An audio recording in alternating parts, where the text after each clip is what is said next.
Dövr dəyişir, nəsillər dəyişir, siyasi dinamikalar, sərhədlər dəyişir, yeganə dəyişməyən həqiqətdir. Həqiqət isə belədir. Azərbaycan suverendir, müstəqildir. İTV Xəbər efirdədir, müstəqilliyimiz mübarək. Studiyada Ayşən Hüseynovadır.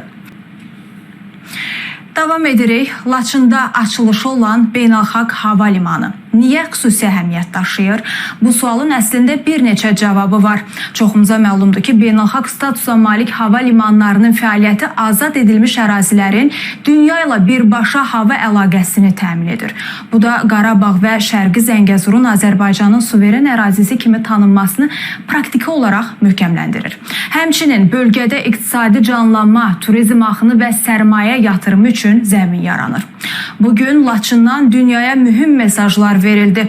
Müstəqilliyimizi taclandıran Beynəlxalq Hava Limanı Şərqi Zəngəzurun güc simvoludur.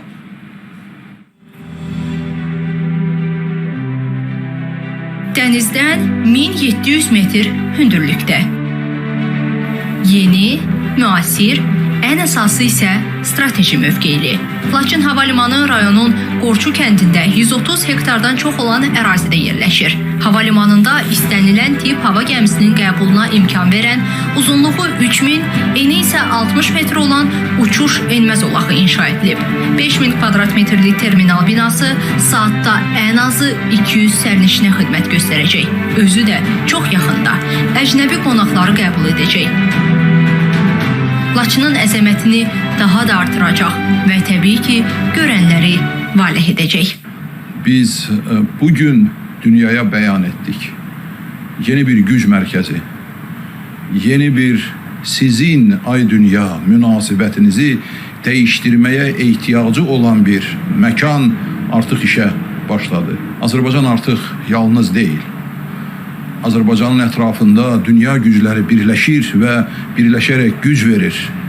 Və bu regionda təsir imkanlarına malik olmaq istəyən hər bir güc bu günlərdən sonra ya münasibətini dəyişdirməli, ya isə birbaşa Azərbaycanın mövcudluğunla, onun gücünlə, onun əlaqələrinlə, onun imkanlarıyla hesablaşmalıdır. Sir deyil ki, Laçın olduqca çətin relyefli ərazidir. Burada nəhəng hava limanı inşa etmək isə ondan da çətin. Amma bu illər ərzində bacarmadığımız nə var ki, bu əzəmətli görüntü əvvəl və indi. İnanmaq çətin olsa da 2021-ci ildə təməli qoyulan liman cəmi 4 ilə uğurla inşa olunub. İşğaldan azad olunan ərazilərimizdə geniş miqyaslı bərpa və yenidən qurma işləri həyata keçirilir. Bu layihələrin arasında hava limanlarının inşası xüsusilə mühüm strateji əhəmiyyət daşıyır. Bayram bayramın üstünə gəlir. Bugün müstəqillik günüdür. Və bugün açılan bu hava limanı müstəqilliyin bir növbəti rəmzidir. Bu hava limanının beynəlxalq statusa malik olması xüsusi əhəmiyyət kəsb edir. Ona görə ki, Şərqi Zəngəzurdur. Ona görə ki, bunun beynəlxalq statusuna malik olması Azərbaycanın artıq Zəngəzur probleminin də həll olunmasına dəlalət edir və mütləq bu da öz həllini tapacaq. Laçın mərkəzinə 30 kilometrə, Şuşaya 70 kilometrə, Kəlbəcərə 60 kilometrə məsafədə bulunan Laçın Hava Limanı bölgeye olduğu kadar Azerbaycan açısından da turizm ve ticaret olarak önemli katkılar sağlayacağı muhakkaktır. Azerbaycan işgal altında kalan topraklarını kurtarmasının ardından bu bölgeye yatırımlarını devam ettirmektedir. Azerbaycan bölgesel yükselişte ve uluslararası alanda ilerleyişini sürdürmektedir. Beləliklə, Laçın Beynəlxalq Hava Limanının istifadəyə verilməsi ilə Azərbaycanın beynəlxalq hava limanlarının sayı 9-a çatıb. Onlardan 3-ü Qarabağ və Şərqi Zəngəzur ərazisində yerləşir.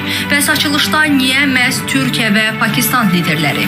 Çünki 44 günlük müharibədə ürəyi bizimlə döyünənlər də onlar idi, hər tərəfli siyasi, mənəvi dəstək göstərənlər də. Ərazi bütövlüyümüzü hər zaman müdafiə edənlər, xalq səsinə səs verənlər bugün də bizimlədir. Rəqsanə Qasımzadə, Rövşən Kəlbəcərli, İTV Xəbər.